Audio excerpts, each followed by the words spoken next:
یہ ڈاکٹر حبیب صاحب نے ایک مناسب 3 تجاویز رکھی ہیں، آپ اس کے اوپر آپ کیا کہتی ہیں؟ آپ سپورٹ کرتی ہیں اس چیز کو؟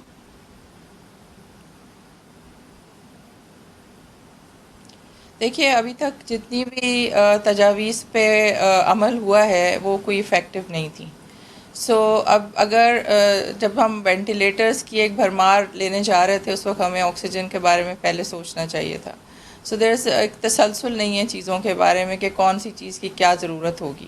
دوسری بات یہ کہ جس بری سچویشن کے بارے میں ہم سوچ رہے تھے کہ ایسا ہوگا اس کے اندر ہم اس وقت ہیں، اور it is a very bad situation. اس ٹائم پر ہم ڈیلی پیشنٹس دیکھتے ہیں جو ہمارے پاس آتے ہیں بہت اپالوجیٹکلی کہ جی وہ اصل میں نے کھٹائی کھا لی تھی تو گلا خراب ہو گیا، اینڈ وی کین سی کہ ان کو کیا ایشو کیا ہے.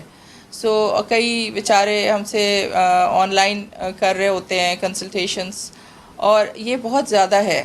آپ یہ سوچئے کہ جو اس وقت جو بڑے بڑے ادارے جن کے ہم نام لے رہے ہیں وہ اپنی جگہ، لیکن جو پرائمری کیئر اور جو آپ کے جنرل پریکٹیشنرز اس وقت ہر جگہ بیٹھے ہوئے جو سروسز دے رہے ہیں ان کو ٹوٹلی نظر انداز کیا جا رہا ہے. سب سے زیادہ حصہ اس وقت سروسز میں ان کا ہے، لیکن ان کو کوئی کسی قسم کا کوئی نہ کوئی پروٹیکشن موجود ہے، نہ کسی قسم کی ہم ان کو پذیرائی دیتے ہیں کہ وہ یہ بہت اچھا کام کر رہے ہیں. وہ اپنے پیشنٹس کو بھی آگاہ کر رہے ہیں، ان کی اویئرنیس بھی بڑھا رہے ہیں، ان کی ٹریٹمنٹ بھی گھروں میں بھی ہو رہی ہے.